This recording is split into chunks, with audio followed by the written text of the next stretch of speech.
Of us. We are the daughters of the dirt and the divine, of hips that held history, of hands that nursed nations while their own babies went hungry, of women who held the whole damn world and never got to fall apart. We come from them. We are made of them, and so much more.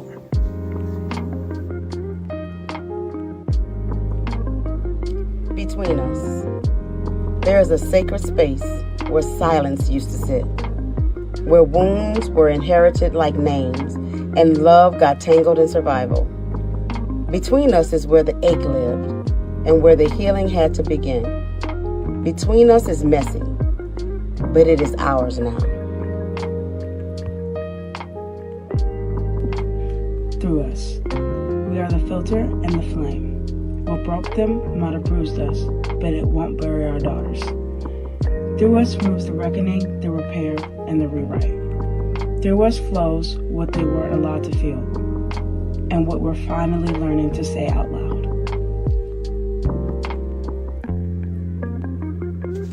Eternal echoes. We speak with the voices of the silenced. We cry in the tones of the forgotten. We laugh in the cadence of the woman who couldn't. And we love with a fierceness that shakes the chains off our bloodline. These are not just our stories. These are echoes.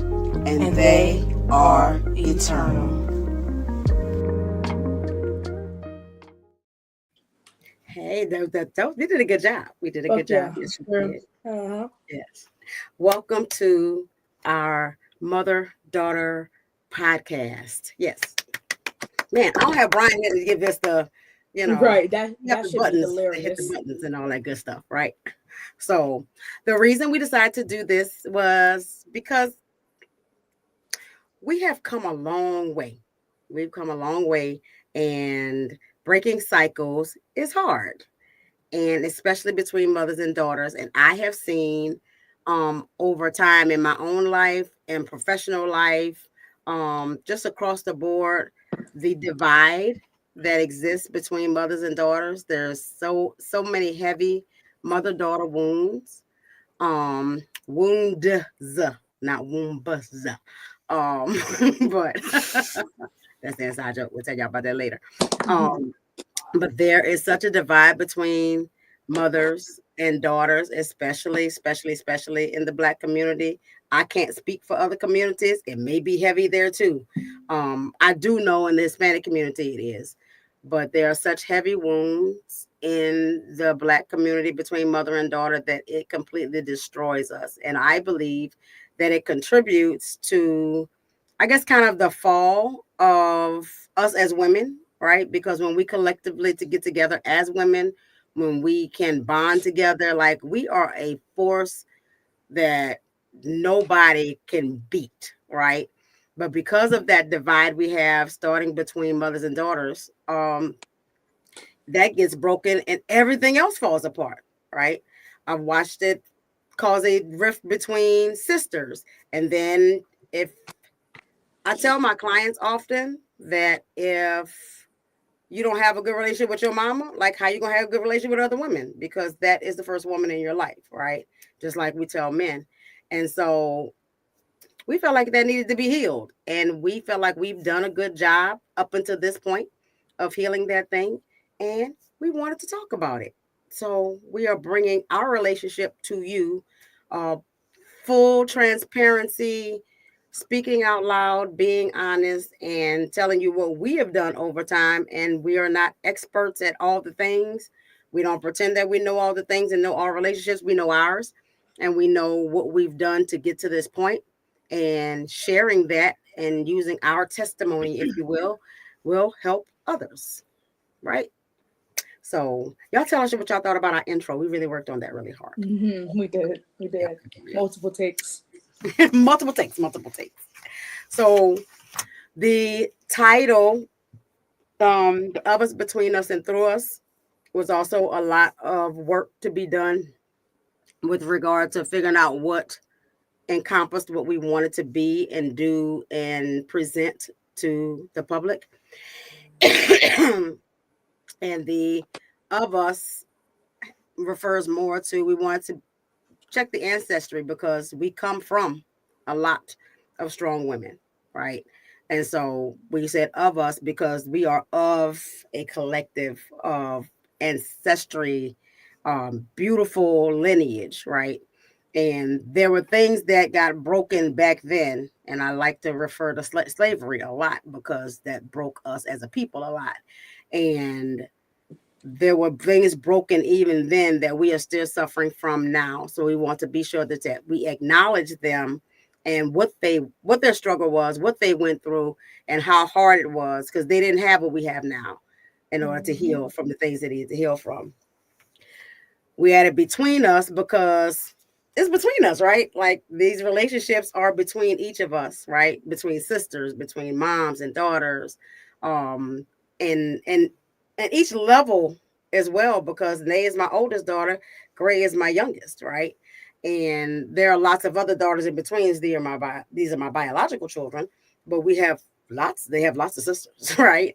And so it helped me to be able to see things from a different perspective, from girls who did not have great mothers, right, or did not have the best mothers, um, from mothers who did not heal their stuff or be able to work on their stuff or refuse to work on their stuff. Because let's be honest with you, I was talking to one of my clients yesterday, and we just talked about they got some ragged ass mamas out there. Let's be real.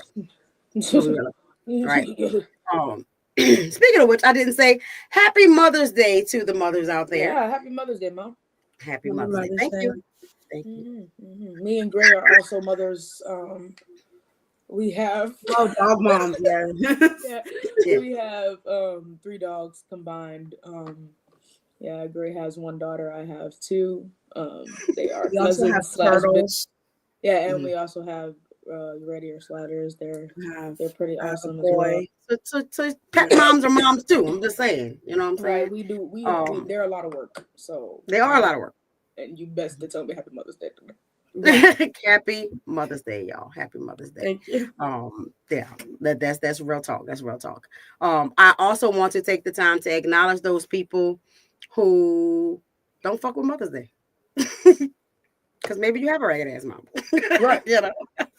And so we just want to we gotta acknowledge you too, because this day is hard, but it's hard in a way that like your mama should be there. She should be doing mama stuff, but she not, or she hasn't. So right? So it's okay for you not to fuck with today. It is, you know. So for a full acknowledgement of those who are still struggling in those areas, because for a little while I ain't fuck with Mama's Day either, right?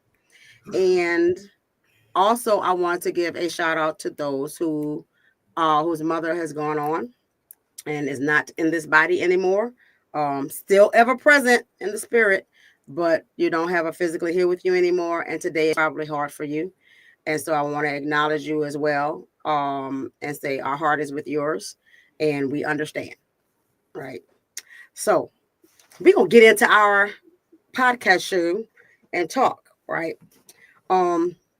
This came up because Gray had a moment in my room. We was just chilling and, having regular chill talk. Right. Mm-hmm. And Gray out of nowhere says, "Mom." What you said, Gray? You remember what you said? I said, I was just associating and thinking about like motherhood and all that. And I had a moment where I was like, holy shit, Mom, you're an anomaly. Like you're not, this isn't normal. Like having a good mom, let alone a mom as good as you and as intelligent as you, and the fact you pass it on too, it's a fucking anomaly. Like me and A have talked about so many times that like we've like really went back and thought about like, our friendships and them talking about their mothers and how like majority didn't have good moms. And like and if they did, it wasn't to the extent that you were. That, it wasn't right. Like we would say certain shit and they would be like, whoa. Your mom talks to you about sex? That's right. Like right. Oh, wait, y'all told her y'all talk about butt stuff? Like, we talk about butt stuff. I'll never fucking forget when I lost my virginity and I was like, oh yeah, I told my mom. And it was like, Yeah, because like that's normal to me. Like that was my first inkling. Like even afterwards, I was like, I'm gonna go tell my mom, my sister so quick. And the moment I walked in that door, I told them. I was like, yes. I even say hi. We were like, no, yeah, there was no right. Hell yeah. Because I tell people all the time. I just talked to my friend group about this. When I was like, yeah, even like, you know, the open sexual stuff, the not being, you know, teaching us not to be ashamed of it, and how like it's okay to have those feelings and emotions and have questions about it, because you should have fucking questions about it as when you're growing up, even after you're fucking grown. It was it. But I told them, I was like, yeah. I also started out as like the fact that I grew up with a naked mom. And so I'm not comfortable. I saw this girl on TikTok talking about how like it's another Black woman. She's talking about how she also grew up with a naked mom, and how when you grow up with a naked mom as a woman, it's way easier to appreciate every single body type, every single, like, you think everybody is beautiful because you just grew up with that. Like, you know, it's normal to have this body type. It's normal to have that body type. It's normal to walk around free like that. So I was like, this is true, because I look at every woman as like this amazing, ethereal, beautiful being. And so, and part of it is because I grew up with a naked mom. Like I turned around and her ass was out every second, and I was like, you know, like who needs pants? But that's important though, because and y'all know with my mom, there was a lot of shame, body shaming, right? And stuff. And because I've always, you know, since 12, I've been a heavier girl and all that. And so, and of course, my mom didn't grow up in a time like that at all. Everything was shame, shame, shame. Then we're not talking about any of that. Like, you know, so they have to figure it out as they went along, right? My grandmother didn't teach my mom about our period, right? Like my mama says, tells a story about her getting ready to get on the bus in the morning for school and started her period, right? And that's like highly embarrassing, right? Which it shouldn't be, right? Right. But then when she went back inside, you know, she tells her mama that she's bleeding. Her mama gives her this quick, you know, oh, that's gonna happen to you every month, through the contraption that was a pad back then. It was a contraption, y'all. I have to look it up because my mama said there was a belt and everything and all that. Yeah, I know, bro. Like we're gonna look up. We're gonna have to look up. It's medieval. It is. We're gonna have to check the history of like maxi pads and what people used to do, you know, right? And so, or just like we talked about before. Now back in the day, they free bled, like let it flow, right? And stuff. So, but yeah, so she talked about that, and when she talked about it, like there was pain, right? Because like, why wouldn't you tell me about what's going on with my body, right? But that's part of that, the of us piece, because what if about her body, and her mama before her didn't teach about her body? Like, you don't know until you know, right? And it takes a conscious effort and a bravery to change that. Y'all knew about y'all periods way early in the game. Way early in the game. Now, my mama taught me, because my mama started hers early. And so I think she was like 9 when she started hers, which is way early. Right. And then you started at 10, right? I started at 12. But my mama told me about things at 8 because she didn't want 9 to catch me. She didn't know about body, right? And so I got like the sex talk, I got, you know, the period talk, the whole gambit, right? And all that. I didn't feel weird about it, nothing like that. I had information, right? And so the only thing it did though, and if I had known about anxiety then, I would have pinned this as anxiety. From the moment she told me, every time I went to the bathroom, I was looking for it, like white, you know, or if there was a speck of anything, Mom, is this it? No, that's a piece of poo. Y'all know them hoes close together. And again, this is how I am all the time. So, so because she decided to change something, because that's an area where my mama broke a cycle, right? She chose, I'm not going to have my baby out here willy-nilly, not knowing what our body does or supposed to do. And so I'm gonna prepare for that. So I was very prepared. And when it did come, I was like, yes, it's here. Right. And there was no shame my period. Right. I knew it was supposed to happen. It was a normal bodily function. My mama taught me what to do. So I was prepared. Right. Oh I my knew God. what. Sorry, that makes me realize because I was just on the internet and Mm. this girl was talking about like she recorded herself like unwrapping a pad while she was in the school bathroom. And she was like Mhm. me because I never gave a fuck. And Yeah. I like really realized Why that also shouldn't stems from the mother thing and then the way your mom teaches you about periods because it's a norm literally now a normal fucking thing that you go to the bathroom when you go to school.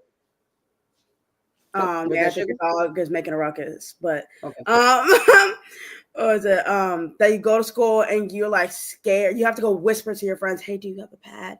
Hey, can you check me?"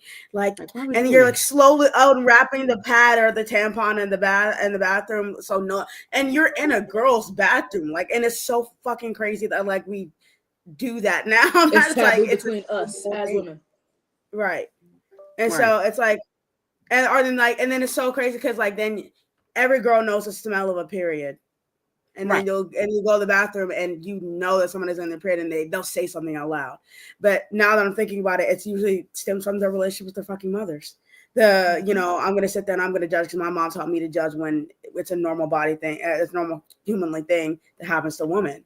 So it's like, yeah, Yeah, because that don't make sense. at That does, and all. that never made sense to me. That never made sense of how I got to be secretive about a thing that's normal and everybody gets one. And and all that. Like, why am I whispering? I should be able to be like, hey, started my period. I forgot a pad. Anybody got one? Right. Yeah, it took And me to every about girl it should took go me in to there first about and be now. like, girl, what size you want? You need long, you need short. Well, It took me you about need a till temper. now. I was probably like 23 when I stopped giving a fuck about other people hearing me on my period, me talking about my period out loud. I started straight up in public. If me and my friends are hanging out, if I started. Girl, you got a pad?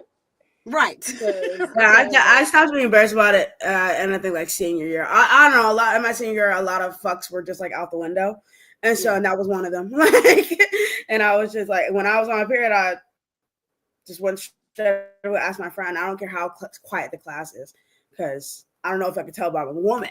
So like, yeah, And you know what that reminds me of, Greg? How you would talk about like bra straps, right? hmm And dudes would be like, "Oh my God, your bra is showing," and you're like, "Yes, I well, have on a yes. bra because I have boobs, and boobs have bras, Right, and that's a strap for the bra, wow. right?" Because again, like, why are we shaming me because I got a bra on? And then Literally. you'll want to shame me if I don't have a bra on at the same time. Matter of fact, nigga, why are you saying it? Your species made bras. Like, why are you complaining about my fact my bra strap is out? Like, Yeah, shut up. yeah. Like, Because it's who needs so pants and who needs bras? Personally, I don't wear them. Yeah, Either one of it's them. a comfortable contraption. It is. Yeah, yeah. I will put a shout out there, but she not paying me no advertisement. But y'all know Mm-mm. what I'm talking about. It's a Yes, real good bra. oh, yes, my yes. We birthday can't. twin. Comfortable. Yeah, We can't. but Yeah. maybe I can contact her and I can when I get fellow followers, I'll be like, let me advertise your stuff. You know what I'm saying? Do it after the Like, baby's born. absolutely that. Okay, will do. That was a So hint my for baby's y'all. born. Nate, what you said? Till my baby's born. Till my baby's born. Oh gosh, I love y'all. So back on track Yes. because we're never off track. But like I said in the beginning, cycle breaking is hard as it is. Motherhood also hard, right? Motherhood, cycle breaking motherhood, super hard because cycle breaking in itself means to break the chain in the bloodline that is going horribly wrong, right?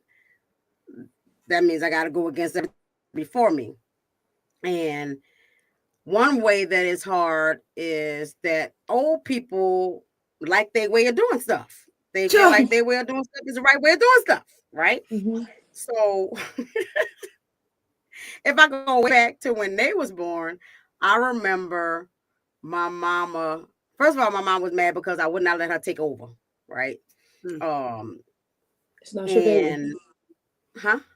It's not your baby. You had your It's chance. not your baby. It's my baby. Right? 3 times. You had your chance 3 times. Why you want mine? Why you want my baby? And so because I'm a very independent spirited, which she created because I was parentified, right? So I took care of your babies. Now I'm gonna take care of my baby. And so I was taking care of Nay, but I don't get me wrong, I was toxically independent. Okay, so I didn't want her to do Right. nothing. She Nothing. Like she y'all are still is always like, toxically Mom, when I have my baby, I need you to move in because I need my mama, right? You do need your mama when you have a baby, especially the first one. First one, yeah. So I had to move back in with her, and because they had me big swole and all that. So yeah, they was a big old baby. So I had to move back in with her my last month of pregnancy, and she did a great job taking care of me. Like I felt very cared for while I was there. The baby got here and had to have C-section and all that, and so I wanted to do all the things by myself. And for those of you who have not experienced a C-section, understand just sitting up is that you use a lot of muscles down there. Anyway, so I remember stuff like baby dandruff, what they call cradle cap. Oh yeah. So they had cradle cap. And I remember calling my mom on the phone. First of all, my mom used to tease me because she's like, "You're a book parent and you be reading all these books and da da da da." And I'm like, It's I'm my not first kid. What else dismissing the like fuck do you want me to do?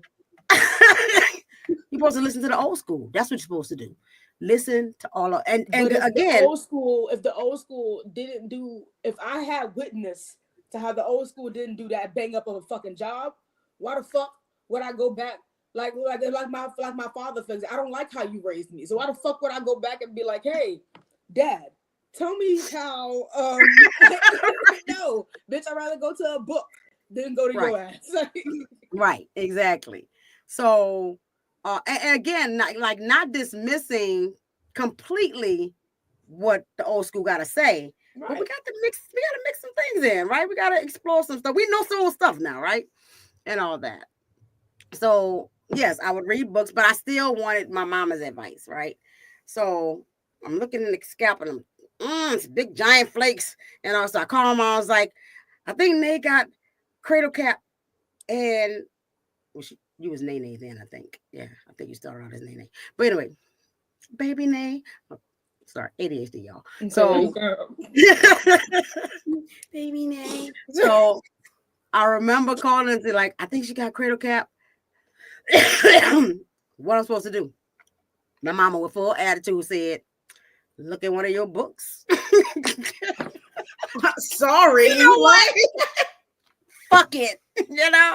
And because when I did reach out, you like got pissed off about it or whatever and stuff. So I look at one of the books. It tell me something about some sort of oil, natural remedy. It worked. It is something that old school folks would use too. But I also wound up taking her to the doctor, and they gave me some medicated shampoo and blah blah blah blah, right, and stuff like that. But like, Mom, I asked for your help, and you helped me, right? So in order to break that stuff, like again, I was able to explore what was known in the books and stuff like that. And of course, no book has all the answers either. There's a combination of things, right? And all that, especially what we know now with them lying to us about every damn thing, right? And so it's important for us to know, because a lot of and that was a good example too, because they gave me a medicated shampoo when an essential oil probably could have done the trip, like some peppermint oil or something like that would have done what was needed. I didn't necessarily need to medicate my baby's scalp, right? And stuff like that. So, but that's where the old school would have came in and been like, okay, baby, put this olive oil, coconut oil, with some peppermint in it, and then rub that in, and you have to massage the scalp, and then that build the baby bond with you too, because you're rubbing the scalp, like that. That's what we need, like the old school stuff, right? But I also recognize, speaking of us, that the relationship I used to want with Mimi as my grandmother used to be what I saw on TV, and you know what I would hear other people. Oh, my grandma and me. I was the first granddaughter, so like we should have been bonded, dog, and all that. But because of her holding so much stuff and being angry and you know and whatever she was going through, she couldn't even do that for me, right? So another bond that could have been built was broken, right? I see, and even in that lineage, like you know, my auntie didn't fuck with me. I don't know what happened, but she didn't fuck with her, right? My mama didn't fuck with her, right? I don't know the relationship between Auntie Gloria and her mama, because you know I didn't get to know Auntie Gloria as much as I would like to have before she passed away. But like the mama daughter bond was not good over there, right? And though my mama did break some cycles, she still had a lot of fucking up, right? And so when it got to me, I had to learn, for example, because like I told her with the period story, her mama didn't talk to her. So she was like, my mama didn't talk to me. So I decided to change some things, and I want open communication between me and my daughter. When my mama was a little, I can't even say too free. I used to say, like, she used to talk to me too much and all that.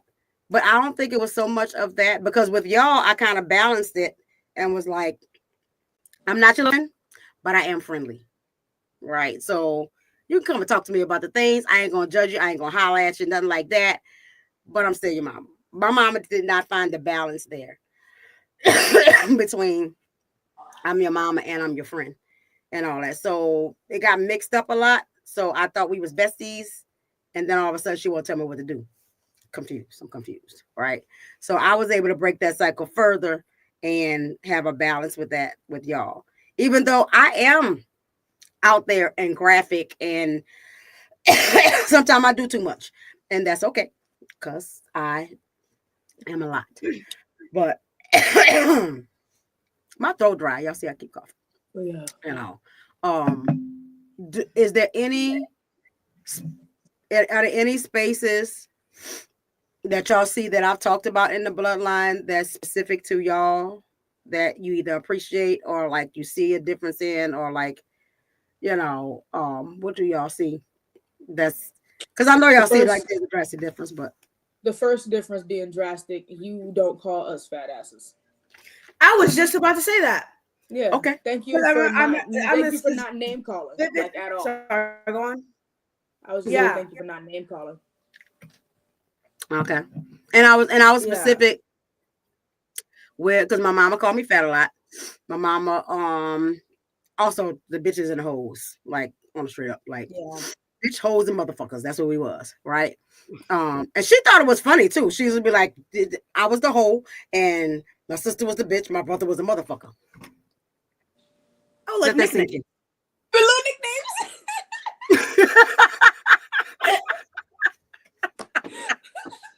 Yeah, the little nicknames, y'all. So terms of endearment. And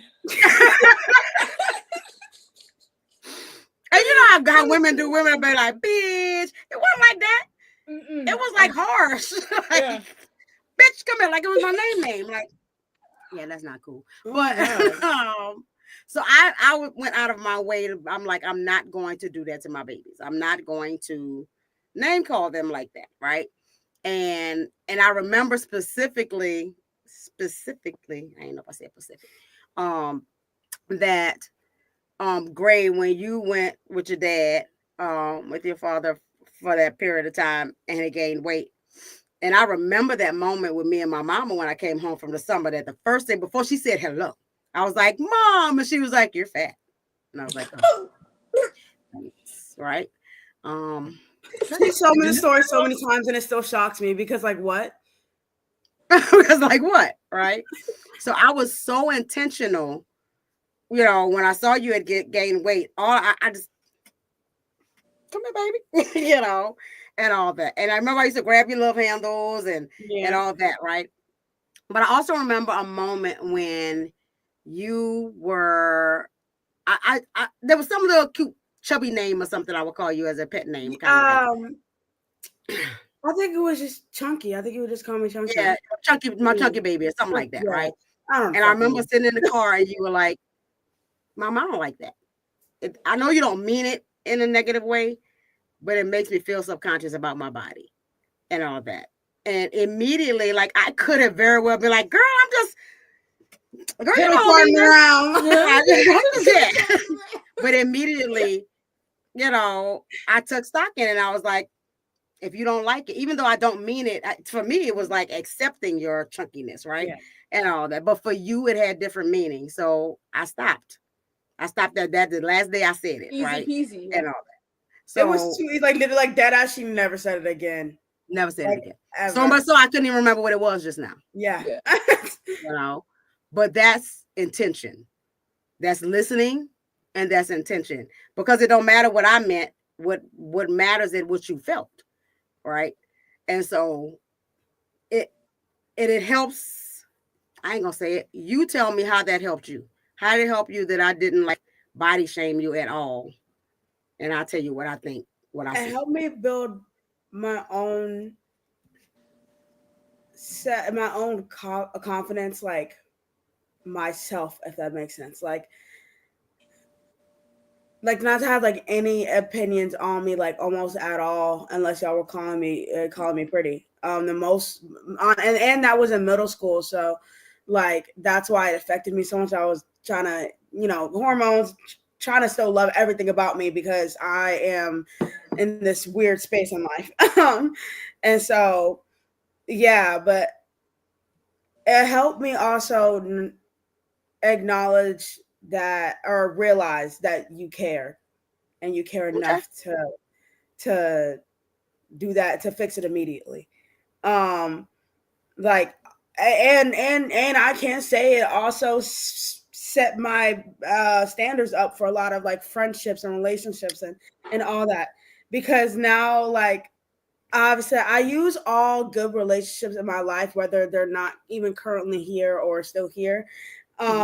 I use them as I use that as my standards.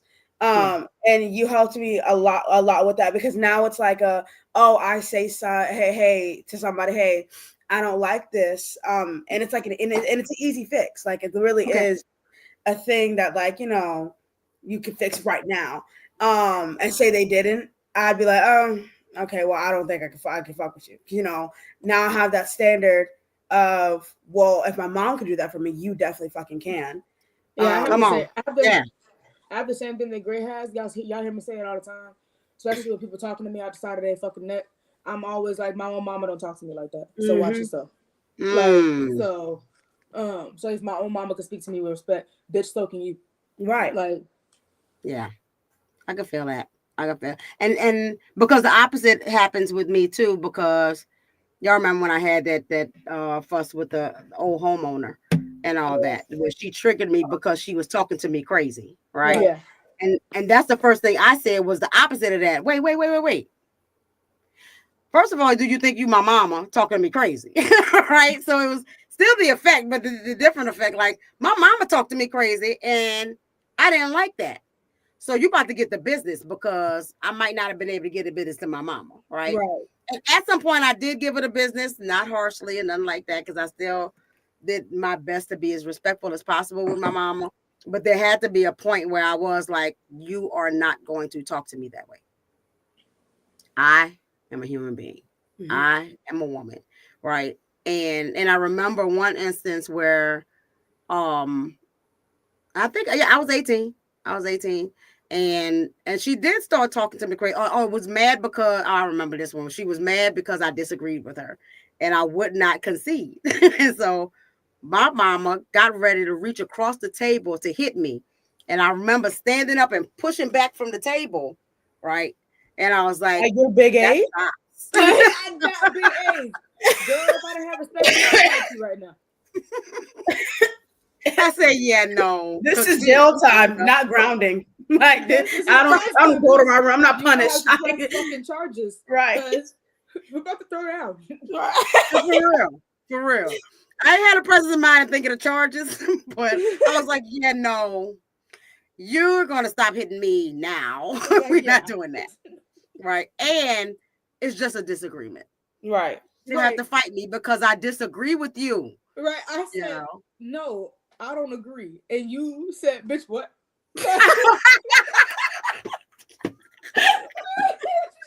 Oh my God. Oh, that's so funny. Because in the grand scheme of things, that's what it was, right? You know, you want to punch me because we are in disagreement, right? So the harm in that, though, like our little is sister said, I guess we just have to agree to agree. Yeah, Corey was right about that one. That one. you know, and y'all know, like I did not want to do that with my children, where I, you know, beat the hell out you all the time and all that kind of stuff. I'm like, people have reasoning, right? And if you teach well, you use language and all that, you should use that language to communicate to your children and all that. And so, and y'all had language way early, because I didn't Google Gaga, y'all, right? Mhm. It was, you know, hey, little girl, what you doing in that crib, right? I see you looking at mama, looking at you, right? Just using regular words. And I would have people when y'all were little that would look at me sideways because I used the words that I use, like big words, right? So why you not, you know, using smaller words? Because they're intelligent beings. If How the fuck I they gonna say learn? trueness in a sentence, How the fuck they somebody gonna learn gonna how to say, speak? Mama, what's trueness? I'm gonna say it means beautiful, baby. And then we gonna use it in a sentence. Right. And then they're just gonna be using trueness a lot Exactly. until they get their feel of it. I Now it's will part of their vocabulary. never forget, like in middle school, 6th grade, when I first got here, and I started talking more because I started having more friends, and I would use the word dysregulated at Yes. like 11. Stop. That is like people's And biggest fucking shock. Yeah, and, like they wouldn't ask what it means, but they just like make this face, and I mean, I'm dysregulated. I don't know what the fuck. Sound like I don't know what to dysregulated, you know? Right. We all Sounds dysregulated. like, looks like you're getting Look it up. dysregulated. Right. Yeah. That used to happen with the ex-bestie and her daughter too, when she would be at school and she would use that language, you know, or like the time she told them that she did what she did because of trauma. Because I have trauma, right? And so they would be shocked that she was using that language. Don't say it, Nate. But they would be shocked that she was using that language. And so, one, you have an intelligent mother who speaks how she speaks, right? And teaches y'all language, right? And I love words. I love words so much. And matter of fact, that trueness, I didn't know that. Like, Nate taught me trueness, right? Because we call sugar trueness. Actually, it was me. Oh, great, taught us trueness then. I told Nay, and Nay told you, because I looked it up for other words for beautiful, because we were all having a conversation about sugar and how pretty she is, and we were like, we can't find a word that's better than there just has to be words better than beautiful. And then one day we all walked away from that conversation. I looked it up and I told Nay, and then she told you. And then we started using trueness on a regular basis. Thank you, Gray. I'm sorry. Thanks, Gray. In case anybody paid attention to that, Gray needs her credit all the time. And what can I say? As a Black person, we don't get enough of it, especially Black women. So that's right. So we're gonna give you. That's probably where it stems from.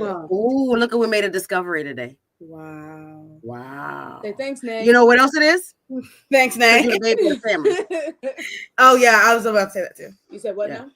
Because she's the baby of the family. Yeah. Always fighting for her. So put some respect on their fucking name. Right. You know what I'm saying? I didn't have to put my foot down. That little ass foot. I knew you was gonna say that. But it's okay. Nate can pick birds out the sky. So this is true. It's so funny. One big one, one little one. That's what I do. Okay. Yeah. Yes. So I see. I'm paying attention to time because we won't be here all day, but we're having a good time. So we're gonna move to our no. Before we move to that, what do you think, in your own words, like, why are we different? That's a lot. That's a long list, but let's pluck a few out because this is a series, so we have more episodes. Do you want to go first, Nay? I think just personality-wise. Okay. Like if we're talking about like us three, am I correct or am I being slow? Yeah, Okay. whichever direction you want to go with it is fine. Cool. Like if we talk about like us, I feel like personality wise, I feel like that's a simple one. That's like a um while me, you, and you are all very similar in a lot of ways, and we always see our similarities. Me and Grace to the point of calling each other twin. Um, but me and Grace still have very polar opposite personalities. Oh yeah. Yeah. Me Like in there like yin and yang. yeah, like like when I tell you like, and it's for everything. There's, but at the same time, we will finish each other's sandwiches. Like Maybe not because we're so not alike. I hate what the fuck She you hate put on your condiments. sandwich. So you're not gonna finish each other's sandwiches. Yeah. But I think that's the other thing, though. Again, that's a cycle breaking moment because that is the way it is because I teach you to respect each other's differences. Because both of y'all are different parts of me, right? And all that, and of your father, right? And all that. You got two sets of DNA and all that. And so there has to be a respect for the differences as well as the likenesses, right? If you don't, that's what people start fighting because you feel like, you know, oh, you should be doing this the way I think you should do it, or you should be the way I think you should be, or whatever. But there should be a mutual respect for who Nate is, who Gray is, who Mama is, who Father is, right? You know, and all that stuff, and each and every one of your sisters, right? Like having a mutual respect. You don't have to like how people are, but you should respect that's them. That's there's a them, lot and of that's things them about my until sister they that choose to change I them. can't stand. But like, but at the end of the day, Gray is Gray. Like, and because Gray is Gray, I love Gray. Yeah. But don't get me wrong, I'm gonna complain about Gray. Right. Yeah. So, right. Right. Because I tell y'all that all the time. Like y'all know beyond a shadow of, just like y'all talk shit behind my back.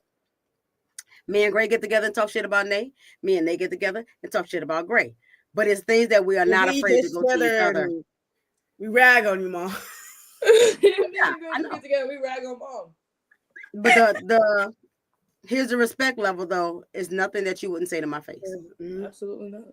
And there's nothing that I wouldn't say behind your back that I'm not gonna be able to say to your face. I might not be ready in that moment. I might not want the backlash in that moment, but I'm willing to come and say it to your face at some point. Even if I need backup, maybe I need Nate for backup, but maybe they need me for. Maybe we need to go in and we talk mad shit angrily behind your back, but then when we come to you, we like, so great. So, Gray, we were thinking. We love you, and you are awesome. You know, yeah. Okay. So why do you feel like why is the series that we're doing matter? Why is it important? Ooh. me. Ray. That was Roblox. I think it matters a lot to first of all to let people know that not every mother-daughter relationship is bad. It gets rocky, of course, because relationships like that in general are like, you know, they're just rocky. But that I don't know. I feel like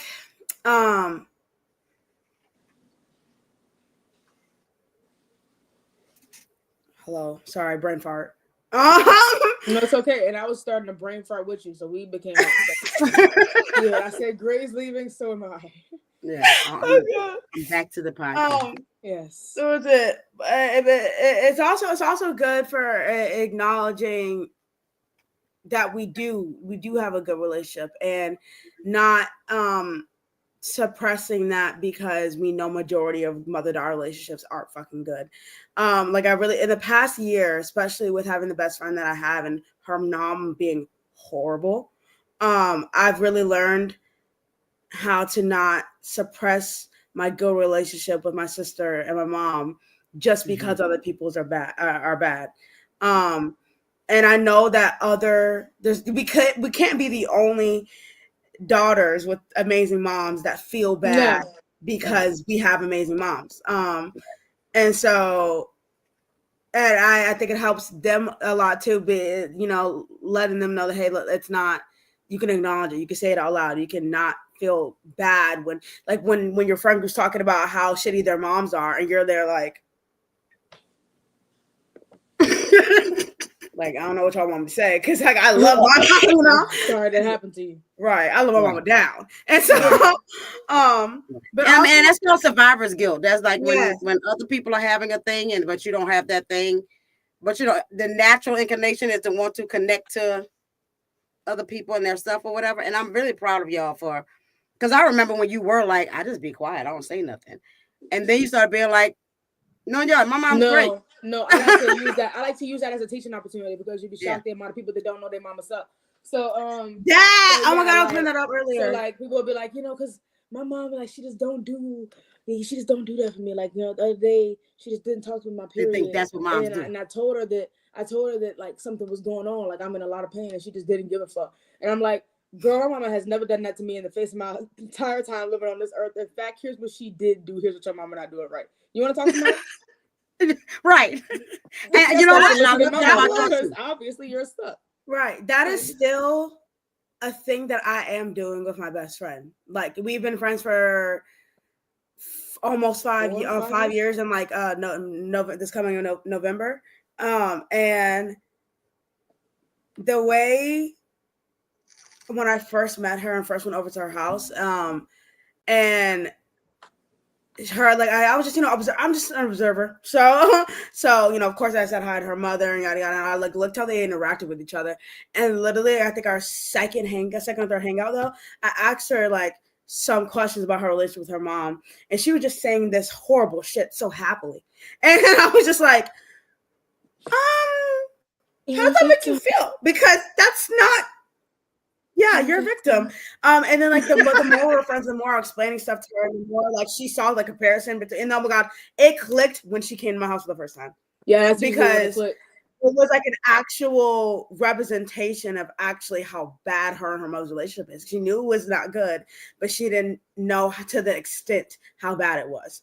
And so, like, yeah, like I remember after I think her first hangout at my house is when she first had the conversation about, she was like, my mom doesn't take care of me.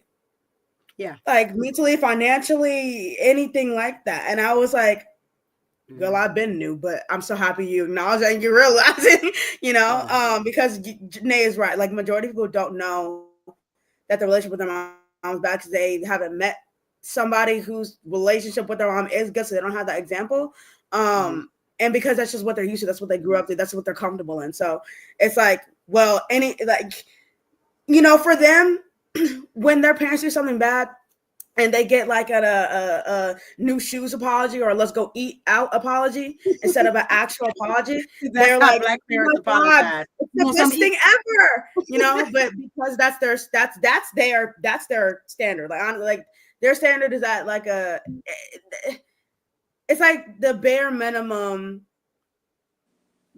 gets them to where they need to be. And if that's where they are right then, that's where they are right now. But it's the fact that they think that that's extravagant because of how much their mom doesn't do or their you know parents don't do. And so because when mom first gave her, I literally just talked to her about this like a day or two ago, but when mom gave me her first you know, gift apology instead of actual apology, I was shocked. I was like, she don't do that. I didn't realize I did it until she talked to me about it. We had an argument. She was embellishing. I don't know if she was going through something at the moment, but she like made me cry so bad. Or no, she didn't make me, but what she said affected me so much that I cried. And like, and literally, she went to HEB. She came, I think it was either the next day or it was the same day. She came back and she had gnocchi, and I want gnocchi so bad. I love gnocchi. Like I wasn't asking for it or anything like that. I planned on getting it myself. Like I have the money, I have the means. And she came home and she literally just said, she's like, hey. I was like, hey mom. And she just gave it to me. And I was like, thank you. And I knew it was a apology gift because she didn't give anybody else anything. She didn't give May and Drew anything. So I was like, okay. And then we were just cool. And I was like, whoa, you know what? I would just let this pass as your first. Because I didn't realize I did it until she said so. I was like, we had a fight? Really? Right. And this is like months after too. I was like, you did it that one time. Right. Yeah. But thank you for letting me know. Of course. Yeah. But like for some people, again, I'm not perfect by any means. Right. I'm not. Right. But and that's why I think the conversation is important too. Yeah. Because even though like we have a great relationship and we've done a good job of navigating the things, but like I'm not perfect by any means. And there's no way, like y'all did get injury from me, right? Yeah, like the things were passed down and there were things I had to figure out along the way. And toxically independent over here. Huh? I said toxically independent over here. Thanks, Mom. Right. I did again. Yeah, I taught toxic independent, and I coddled Gray too much. I didn't hold her. And unfortunately, though we've never been super duper poor, I have poverty mindset because you were always so anxious and like about the money down to me. Yeah, about yeah. But I said we ain't never got threatened with the lights being cut off, or water, anything like that. But because she was so like still stuck in her shit, it like transferred. Yeah. Now we're like, let me hold on. That's why I was like, that I get. Yeah, I was a hoarder. Yeah, and they could tell when my attitude changed. Oh yeah, that why the is bank account must be on low. the floor? If y'all don't get this floor by the floor, and everybody's like, must be tight. She must got $10 in the account. Well, that moves us into our between us conversation. And we already talked about the idea of me being an anomaly and y'all checking out and realizing that there was a gap and a difference between the friends and all that, and like being able to acknowledge and enjoy who your mom is without shame. And I'm proud of y'all for being able to do that. And like it was difficult for me. However, like the actions and the changing of the mindsets and going to plenty of therapy, was difficult in processing the things. And because some stuff I didn't even realize I still got from my mama, right? I think the first lesson and most important thing I would tell other people though is don't bust your ass to try to not be like your mama was. Just decide who you want to be, what kind of mama you want to be, rather than like, I'm not doing that, I'm not doing this or whatever, right? And all that. Because the more you try not to do something, the more and so much of that stuff is subconscious. Because I'm still a yeller, right? I still howl, right? And a thrower. Oh, she's still a thrower too. Yeah. I ain't beat my kids, but I would throw something in a hot. First of all, my mama had quick hands. I don't have that. Yeah. My mama, you would say something smart. They know. I've experienced it. You say something smart. You don't even think it's all that smart, right? I really and all that. And next thing you know, you ain't even see the hand. Lip was throbbing. Your lip, all of a sudden you're like, I said, what happened? I didn't even see a hand move, right? I said, what the fuck? And she was just back to back to walking. Like she didn't just smack the next generation out of me. Like, what? Oh my god! Did you say she smacked the next generation out of you? What? That was the hardest backhand I've ever fucking received. She would do two things real fast. She would smack you in the mouth real fast, or she would pluck you up. And she had these hard ass fingernails right there, right in your basically third. Give your ass a knot on your forehead. You would have thought you ran into a pole, bruh. But I did realize I didn't have quick hands like that. No, right? She don't. And I can't blame it on being short because my mom was shorter than me. Me and grade 5'2". My mom was like 4'11". That's right? funny. It was. But she was quick with. Well, when you're that small, you gotta be. You gotta be, right? But I didn't inherit that at all, right? So by the time, and maybe it was my processing or something, I don't know. By the time I realized I was disrespected, He was too far away or something. I don't know.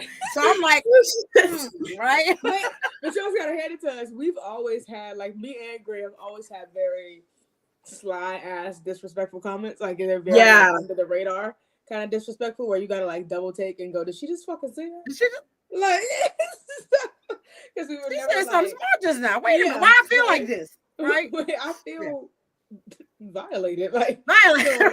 so you gotta like double check how you feel. And then by that time, we were usually saying it as we were walking away, because I knew what the fuck I just said. So I was quickly trying to get the fuck before anybody else realized what I said. So yeah, I was gone by the time you processed it, because I had to be the fuck out of there. But then that means you had to like get this toilet paper roll or ceramic, or whatever I had in my hand. Towel. Yeah. I threw that clean across the apartment that time too. Clean across the apartment, guys. Mm-hmm. Oh my God. If I hadn't closed my door, it probably would have like hit me in the ankle or something, because she got noodle arms too. So it wasn't like a football thing, guys. Noodle arms, and my arms are usually short for my body for some reason too. Like and her arms sit like right here. So like so they call me T-Rex, y'all. She threw it, but it was like from and it had distance, but like I closed my door. But the strength is No, because I can't wait to tell my future children my list of things that got thrown at me, or almost thrown at me. They saved my life so many fucking times. I'm telling you. Oh my God. I was good. Like, she doesn't even think about what she's about to throw. She just throws it. Because like, I'm in the zone, baby. Yeah. I'm that rolling pin. Mom and Grace almost the iron. Mom and Grace's arguments used to be so intense just because they're so alike. Mm-hmm. And so like when I say I was always near every time shit started getting heated between them. Like, because I'm big as fuck. So when I say I could hold both of these niggas by the head and keep them away from each other. Yes. And the universe know what she be doing.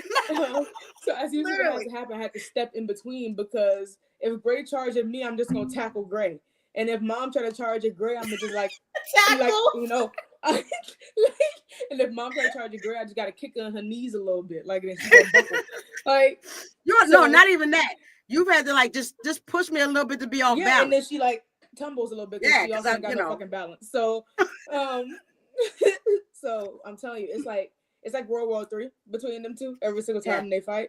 Well, we're currently in World War III. So like, it was like World War II.5, and and I vividly remember the binder getting thrown. That was good. I had to keep that in my repertoire. Okay. Because that wasn't why I said it, but that was good. But that was good. That was real good. But my favorite had to have been the rolling pin. That actually, guys, came right after Gray got out of the shower. Like, Gray had caught an attitude, was currently getting in the shower. Mom said, fuck no. And starts looking for something, but I couldn't chase after her enough time. So, but by the time I got to her, this was not a wood rolling pin. I forgot what this shit was made out of. It was, we still got the I remember because it hurt. But it was plastic on the outside, but the inside was like it's weighted. Like, it's weighted. It's some kind of weighted material, something. Right. We still got that rolling pin. Yeah. Again, it's really good. Arms, but when she in anger mode, like, she becomes the Hulk. So like, she threw it and it connected all the way to the bathroom. We was in the living room. It went all the way to the bathroom as Gray was getting out the shower. Gray feared for their life because Gray said, "What the fuck, Mom?" I was like, "What?" I was like, 8, 9, 8. And Gray at that moment, Gray wasn't fully cussing in front of Mama yet. They were 8. We didn't really start like cussing. I wasn't even cussing in general. 15.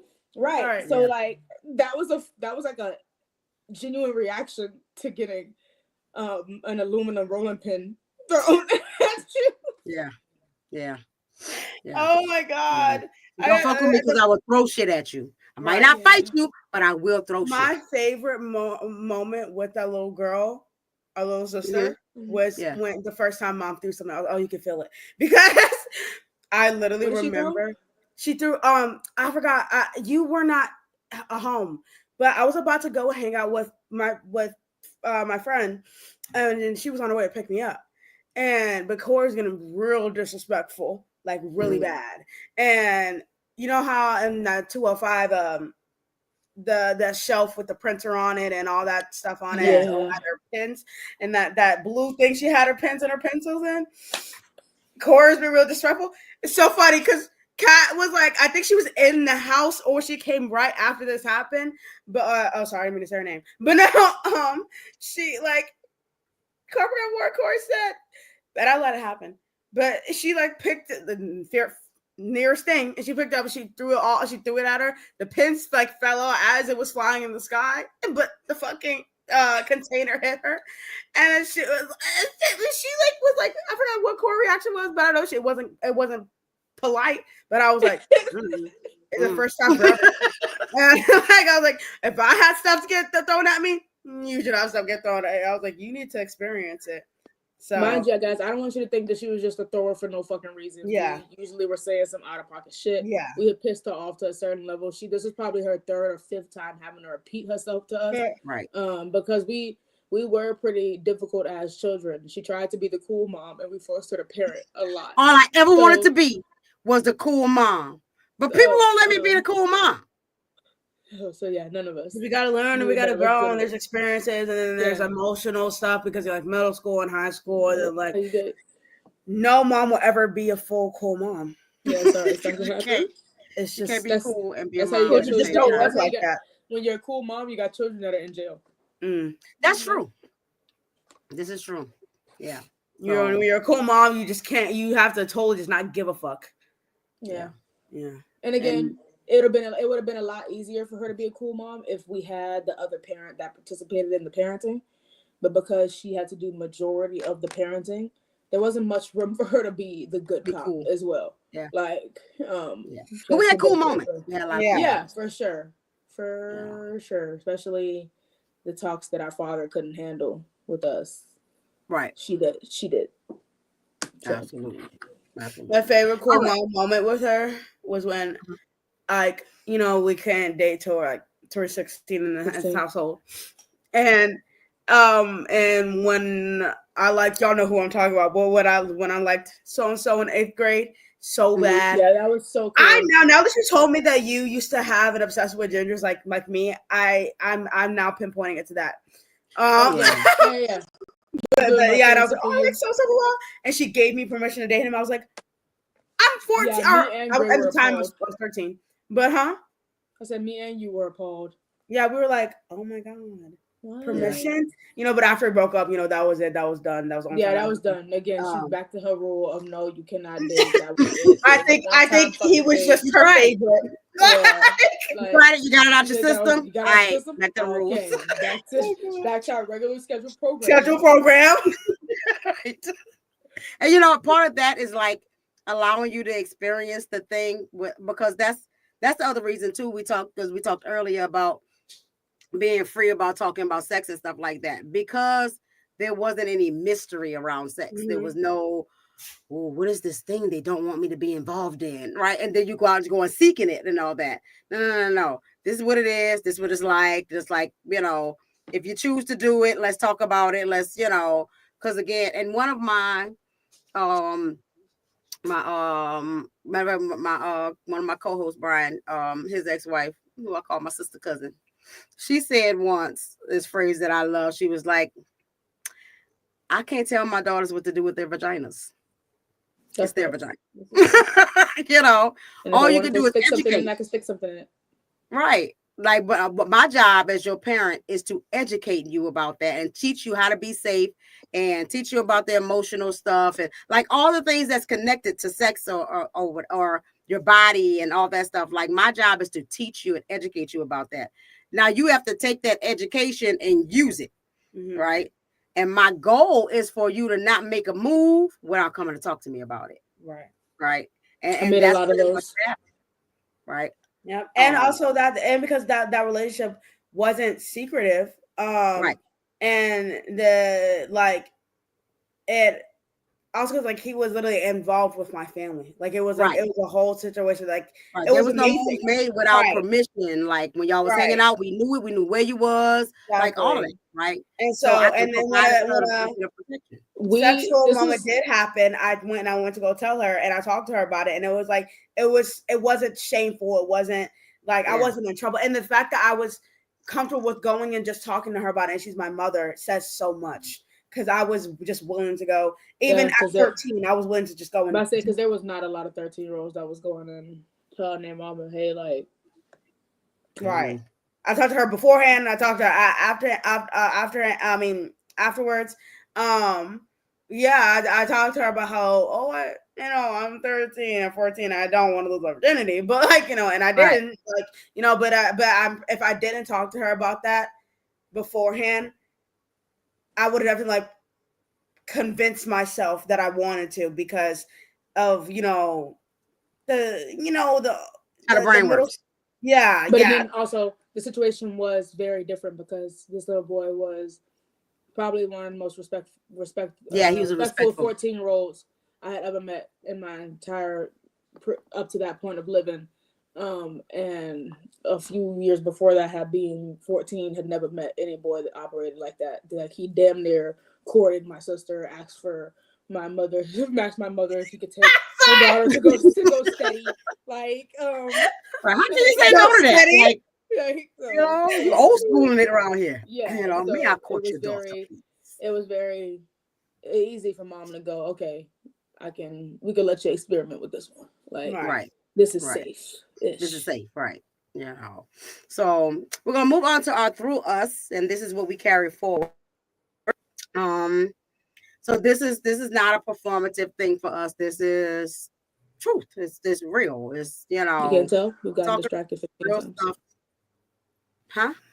I say you can't tell this is really us. We got distracted 15 times. Because this is what real conversations look like. But we always bring it back around. Bring it right? back. Bring it back. But this is about being authentic and honest, so that other people can learn from us, and that you can see we make mistakes along the way, but it's a process.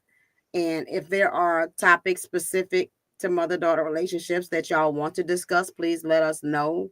If there's something here that, dare I say, triggered you, inspired you, or whatever it is, we should have more talks about those things. I got 10,000 subjects, and I'm sure my daughters do as well. But I think this is a conversation we just want to continue to have so that we can share ourselves and, just talk to the public about all the things, right? Yeah. So how does it feel for y'all to talk about this stuff out loud and publicly? Me? Okay. I am the extrovert out of me and Gray, so I figured I would go first. But like I said, I've always been an extrovert. I've always been pretty no bullshit like my mother. I've always talked about this in public. It was only a little bit of time where I had a moment of not wanting to acknowledge how great my mother was and how much we were breaking cycles and how much I just want to share her with everybody, because you need to break cycles so your kids ain't gonna be fucking miserable. And so I don't know. I want everybody to get to the point that me and Gray are at, like where me and Gray only want to reproduce for the sake of reproducing, not for us, not because we just want something to love us, because of all the mommy and daddy issues that come with growing up and wind up being the reason that people be having children and shit, and continuing on this bloodline of same chain still being intact. Like, so I think that everybody deserves to have a relationship with their mother like this one. Like there's a reason that I struggle being Captain Save a Hoe, because I was like, look how great I am. Come meet my mother. Me too. Yeah. So yeah, I feel like this is gonna be a good way that I can share my mother while still keeping her to us. Yeah, I think that's gonna help me a lot too, because like Ned said, we're kind of save a hole when it comes to everybody in our lives who has a bad My mother don't act right, and But we're also learning how rare she is, so we're learning how to protect her. how to protect. Yeah, and it's gonna definitely help me with that balance of being overprotective of not just my mom but my sister too, because I have a good ass sister too. Me too.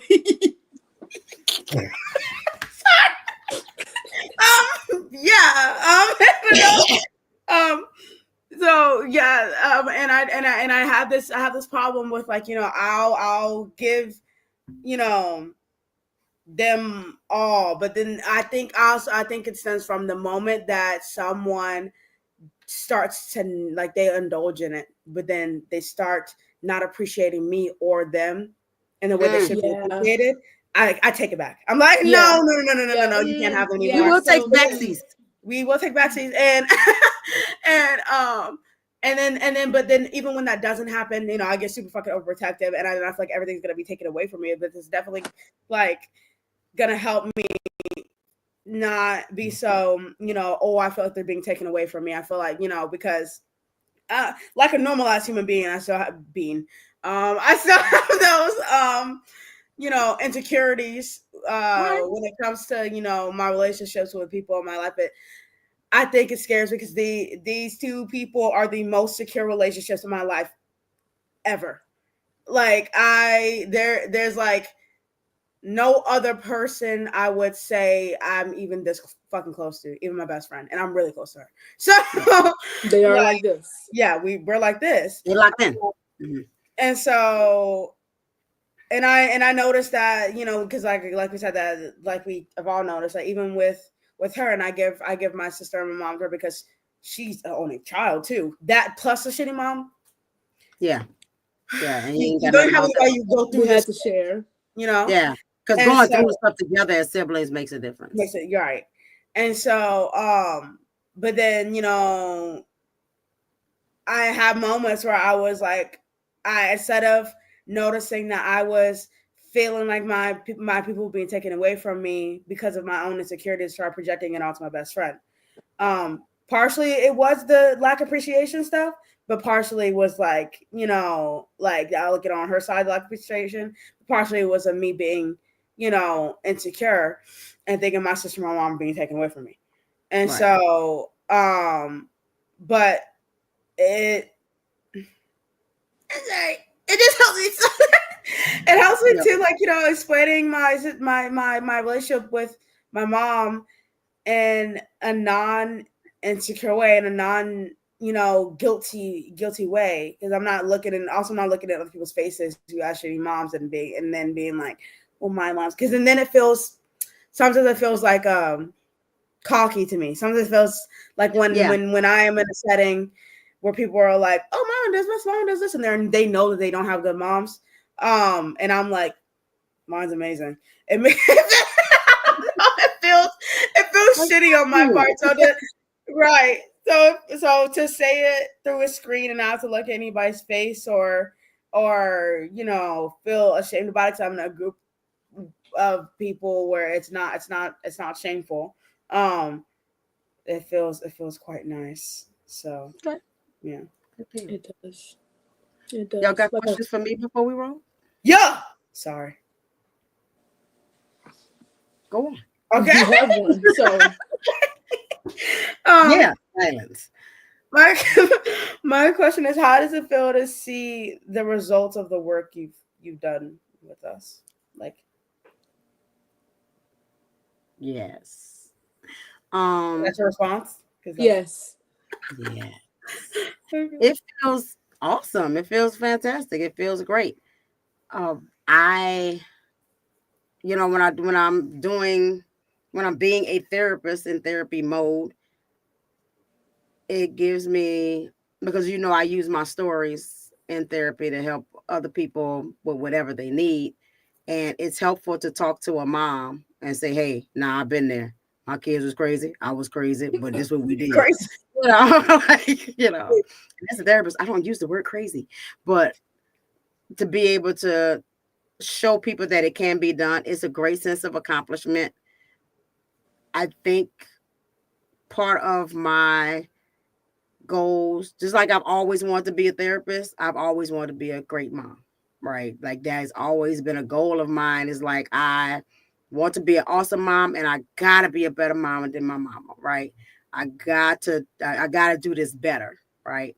And not only have I feel like I've done it better for the you two that came from my body, but I've had the opportunity to do it for other children as well who may not have had a great mom. And I can, even if it's for a month, even if it's for 3 years, whatever it is that I can impart in this child's life to make them uh, see that theirs is better and to show them that they're cared for and nurture in a way that they deserve to be nurtured, because everybody deserves to be nurtured, especially in childhood. And I'm proud. I'm proud of myself. I'm really, really proud of myself. Right. And again, like that's and we struggle in the cockiness of the thing, but no, I'm proud of myself. No, I'm cocky as a motherfucker. Get cocky. I did a great damn job, and it was hard, and I had lots of adversity, and we still working on our relationship all the time, because now we have adult relationships to work on, right? Because that's a whole different dynamic and all that. Well, tackle that Which we are thriving.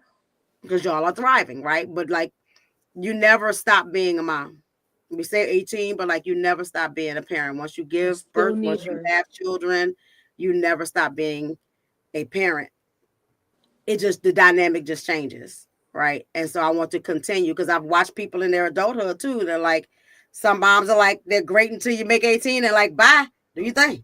Right. And there are some moms that overdo it in your adulthood and still be trying to control your life. So like, there's still dynamics in adulthood that we still have to navigate and that we're figuring out.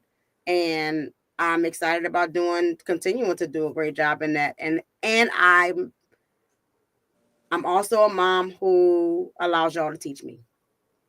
Cheers. And I think that's one of my greatest gifts, is that I am open to hear from other people. You know, be it y'all, be it my therapist, be it other parents, be it my boyfriend, whatever it is, I'm open to hear what other people have to say from the outside. So, because I just want to be better. I just want to grow and be better every day. You know, so other questions? I kind of forgot mine, because when you said write it down, We didn't do that. I didn't do that. So mine You is didn't write it down. My question. You didn't write it down? Nope. I think I wrote it down for you. Oh my God. Because you asked me yesterday about giving up. Yeah. Because like I said earlier, guys, we were some difficult ass kids. Like I physically fought her 3 times. Yeah. Like I personally, I was an attention whore from men way older than me. Like I wasn't doing the same shit our little sister was doing, but like I was still stealing, I was still manipulating, I still very much lied, and it was I put myself in dangerous situations all the time. I put my family in dangerous situations. Like there was a lot of moments where my mama could have easily been like, "Go live with your daddy," like, and so like, and I did for a few weeks. I sent both of y'all your dad. Both of us out for however long she had to put us out for. I think mine was a month, and I think Grace was like almost 3. Like 3, well, which I mean, she fought 3 times. So like, so a month for each fight. Like it's 1 month per fight. but yeah, like, and when I mentioned earlier, it was harder because like my father didn't know how to step in and parent and do what he was supposed to do. So that meant a lot of the work, damn near all of it, fell on her. So yeah, did you want to give up? Absolutely. And those were perfect moments to talk about. I think those were my give up moments when I was like, go by your daddy, because I can't. Right. But those moments gave me enough time, because like when you in it, you don't have time to think or process, or you just in it, right? It gave me space away from y'all to reset, right? And I think for both of y'all, it helped you see stuff, especially with Gray. It helped you to see from the other side, because part of me and Gray, which we'll talk about another time, there was a lot of anger, mad at me for leaving her daddy. So, Yeah, long that time. situation helped me so much see so many things from because it basically put me in mom's like physical fucking shoes because I live with her for so long. I act like her, I talk like her, I look like her, and so he treated me like he didn't fully treat me like that, but he treated me like that. And so it made me help me when I got back. I still told mom I was like, I understand. Yeah, she's like, I get it. But and then it also helps me see the fucked up shit that happened in my dad's childhood and why he's like that. And so it helped me with so much shit. So it needed to happen. But yeah. So I think those are the times that I wanted to give up, but like again, it gave me a reset and gave me an opportunity to like welcome you back and be like, okay, but this is what has to happen, right? Yeah. And so I had to try new strategies and I had to do something different. And both of y'all are completely different kids, so I had to handle y'all differently too. I tell every parent, like every child, you have to be a different parent for every last kid you got because they all different. They all different. So if you got 7 kids, you got to be 7 versions of yourself. You know. So, and it takes a lot. It takes a lot, but you need support. You need support for that because if I didn't have my therapist who like when she said you and Gray don't have a relationship, I'm like, dang, we don't, huh? Because just being present does not equal relationship. Right. And then it took me back to how my mom used to always say, rules without a relationship equals rebellion. There was a moment where Gray was full blown rebelling anything that mom said. Like, and it could have been genuinely the sky is blue. Gray would be like, fuck you, bitch, it's purple. Like, right. Just because. Just because. And mind you, this was in the teenager phase that everybody talks about. Like, oh, if you have a girl during their teenage phase, they're going to defy the fuck out of their mom. That's their most hated human being is their mom. Like, and it was during that phase, but at the same time, Gray still. I don't even understand how much my father coddled Gray. So there was a lot of like lack of relationship. There was disconnect. Yeah. Like, and that preconceived notion of how she is because that's what I've been told. Right. And then, but I never talked to her about it. I never talked to her about it because I didn't notice that was fed to me. So I never talked to her about it. So I couldn't see how she wasn't like that. So even when she wasn't acting like how my father told me she acts, I still didn't realize that it wasn't the same, that it wasn't, so I was just like, I hated everything that came out her mouth. Because in my head, she hates me. So mine was the complete daddy opposite. Said she hate me. So mine was the complete opposite because me and my father had very little to no relationship, especially after my sister was born. I cling to my mom, so I couldn't stand shit that my father said from ages like 12 to like last year. So like, last year. so yeah, I had to like teach myself to like respect my father because he's a human, like because he's my father and simply from coming from his ball sack, he deserves an inch of respect, right? Because I just didn't like the man and. Right. And don't get me wrong, he has some fucked up ways of parenting me. But yeah, I was very much the complete opposite of Gray, where I was like, no, fuck everything the dad says. Like, no, he's completely wrong. So yeah, it was a balance. Yeah, it was a balance that we most of the time didn't have. So like I said, I mean, Gray say all the time, if we did not have mom, we definitely would have been insane. Yeah. Or definitely like dick chasing, no worth. Dick chasing. I would have been in jail. A huge lesbo because I have an aversion to men because of my father, and I'm just like planning us in a different universe if mom wasn't here. And I definitely would have been a teen mom because because I never had a relationship with my mom. Mm-hmm. So I wouldn't have been a teen mom because I'd have found some way, because I've always been a hustler. So I'd have found some way to abort that baby. Yeah. I would have felt bad. I would have felt too bad. But you would have a relationship with my mom, so I can't abort it. Girl, if you gotta get rid of it, you gotta get rid of it. And you'd be like, hey, I really can't. And Dre would have been like, I don't know what to tell y'all. Your body. # y'all's problem. Like, Oh my God. As But I I see, tell we you, have so much fun together. our father is not a bad human. He just doesn't know how to father, like, at all. Right. And Right. so, like, And And- parenting and- ain't skill, people. Yeah. right, he's just now starting to heal. Okay, and I genuinely think it was due to the 2 years that I didn't talk to him. So, I think losing his firstborn that heavily was like, oh shit, we got to do something, because I know that I have Gray. I've been making sure I have Gray since the day they were born. Like, Yeah. so then he knew there I was had to no, work on the great thing. yeah. So he knew there was no rocky space between you and him. But I feel like that he's not a bad person. He just got a lot of ways that he needs to Got a lot of trauma. like Yeah. a lot of trauma.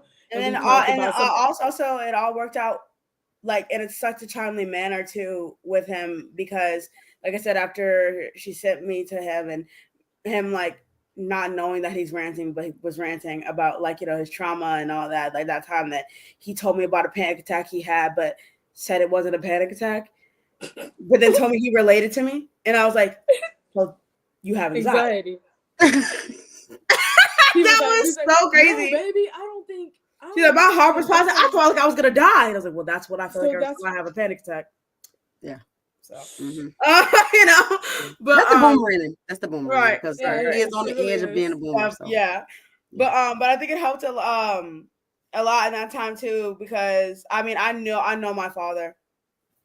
We had a better relationship than You him, grew up and together. I, so, huh? Y'all did grow up together. Well, yeah, I grew up with my. That works too. That works too. Yeah, we grew up together, so I know him really well. And so I knew for a fact that he was going to go into deep depression if I also stopped talking to him. Yeah. And there was no specific reason for me to even stop talking to him. It's Yeah. just I had this slight resentment for a while because I started noticing how he treated me differently from all of my sisters, besides like maybe Rosie Paulette. And so but the fact that they all noticed the difference, they all were affected by it. And even I was too, and even in a negative way. But so there was slight resentment for a while, but I know that like I couldn't stop talking to him because I was the only one so active in his, only one of his daughters so active in his life. And so I was like, oh, I'm not gonna do it to my dad. I'm not gonna do this. I'm just gonna. And so I literally learned how to heal while still talking to him, and while still him having the same lingo he has with me, while him still, you know, Dead naming you. Yeah. What did you say? Dead naming you. Yeah, dead naming me. While I'm still like I was just like, okay, well, I'll just talk to him on the phone. I'll get over. Which we affectionately call birth name because I don't like the word dead name. Birth name, my bad. Sorry for having sorry, but I'll show that parent. yeah, but all while that I just while all that's going on, I still chose to, you know, just separate the two and be like, okay, well, he has his own issues working out. He, like you said, he's on the cusp of boomer. You know, he still has these old ways. He's still mentally fucked. Like, and so like to separate that and separating him being how he is and just like healing myself on my own while still talking to him because he still needs somebody. And so, and also still talking to him helped me learn more about his trauma and more about, you know, why he acts the way he acts while parenting is a struggle for him. And so I went back and I went to go tell Nate. It's just that it was coming. Yes, you in the back. It also taught you how to stand up for yourself because he was going by the birth name a lot, and he was birth naming my husband. Like it was a lot. So like the fact that you learn how to stand up for yourself, like and other people. But mostly you, because we've always known that you know how to stand up for other people. You actually done that more than you do. I stood up for Drew first. I was like, you're gonna call him Drew. Right. Like, and it wasn't even an ask. I was like, his name is Andrew. His name is thank you.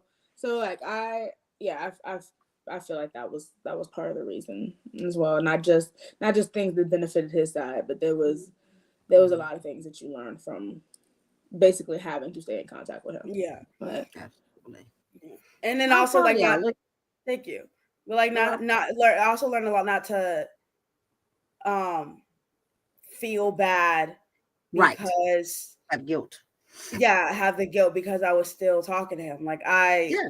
like and I got to a point about I would say a year into it, I started telling myself like it's okay because that's my father and it's okay to still want to talk to my father. Absolutely. And just because he didn't treat my other siblings like he should have treated them doesn't mean that like I'm a bad sister, because that's right. still my father and it's still a whole separate relationship outside of them. I wanted to talk to our father. Yeah, I just knew that my boundaries wasn't going to allow me to do that. Yeah. So it wasn't, you weren't even alone in the still wanting to have a relationship with him. No, I think that's what is confuses a lot of fucking parents. No contact don't mean I don't fucking like you. Right. I'm glad you said that. I'm glad you said that. I'm hurting like a motherfucker because I had to set such strict boundaries that I can't even fucking talk to you because you won't respect me. Like, so like I'm sitting here crying and having to process the fact that I don't got a relationship with my daddy. I am planning my wedding and not thinking about the fact that my daddy not gonna be there to walk me down the aisle. Like, so I'm skipping around that part, not because I'm fuck that part of the wedding, because that shit hurts. Because every little girl want their daddy to walk them down the fucking aisle. So yeah, like, and I had to like convince him of that. Not convince him, but I had to like explain that to him when we started talking again. That shit wasn't easy for me either. I was struggling every time you and Gray was on the phone kikiing. And you'd be like, tell your sister, and girl be like, I'm not gonna do that. But like I'll be like, yeah, I'll tell her, but I never, because I knew because why would I torture you more? Right, like with every single time he was on the phone, like, tell Nene I love her, tell Nene I texted her, does she still have me blocked? Blah blah yada yada. You know, and so it got to a point where I was like, I told her a couple of times that I'm not going to continue to torture my sister with that because I know she still wants to have a relationship with her. So it's just like that's and I'm glad that you said that now. too. I'm glad you said that. And we will wrap it up with that, because even in our mother-daughter relationships, those of you who do have no contacts and are struggling with your mom, or struggling with your daughter, and you have to set these boundaries and so on. Remember, like, it doesn't have anything to do with like, nah, fuck them. Because you're setting the boundary because you need to heal. You're setting the boundary because they won't allow you to, because they won't make the changes necessary, right? Mama that does not mean setting the boundary because I love you, but I love me more. Thank you. Say that again. Mama said, I'm setting the boundary because I love you, but I love me more. Right. And that's the bottom line, is that you have to love you to such an extent that you're willing to set boundaries that will keep you safe until they can show you otherwise. In the meantime, know that whether you are actively talking with your parent, and they, of course, it's a mother-daughter show, but we included fathers as well. If there is a severing or a separation, like, both parties got to work on their stuff in order for this to work. And that's part of what this is for us to offer to you guys out there, is that it take all of the components. I couldn't do it by myself. They can't do it by themselves. They can't be great sisters unless both of them are active, and like, relationships are reciprocal. And so it takes more than one person. One person can't work on it by themselves, but you can heal regardless. If nobody ever talks to the other person again, you still have to work on your stuff. Your healing is your responsibility, right? It is up to you to do that for yourself by any means necessary. So, that being said, you have final thoughts for the audience? It's going to be fun. Yeah. Also, if you do have a whole bad relationship with your mom, it's never too late to have a good one, even if she's passed on. That's true. And we will elaborate more and more on that, because a lot of my healing had to happen after my mama passed away. All right. So you can still heal from it, even if that person has passed on. And I feel like spiritually, we have a great relationship now. Right. And all that. So thank you for those final thoughts. We will probably pre-record a few of these, and when we can go live, we will go live. But this is fun and will be fun, and we will continue it until the universe says stop. So thank you for everybody that did join us. We appreciate the Meta Association, which is George Brooks. Check him out. Uncle And George. Hello. anybody else who popped in but didn't leave any comments, we still appreciate you for popping in and passing through. Catch it on the rebound, catch the shorts, catch the all, it'll be out there. It'll be out there. And the PTBS podcast will be back on the 1st of June. These are tiny hearts, right? Yeah, little They finger. teaching me stuff, y'all. They teaching me stuff. So we love you all and we appreciate your presence. And let us know what you want more of, because we want to talk about it. If you want to come on the show and talk about your mama daughter stuff, come on, bring it. We talking about all the things. We healing in these suckers. We healing out here. Okay? All right. And don't forget Black Power. Yes. Y'all have a good evening and happy Mother's Day. Happy Mother's Day. Bye.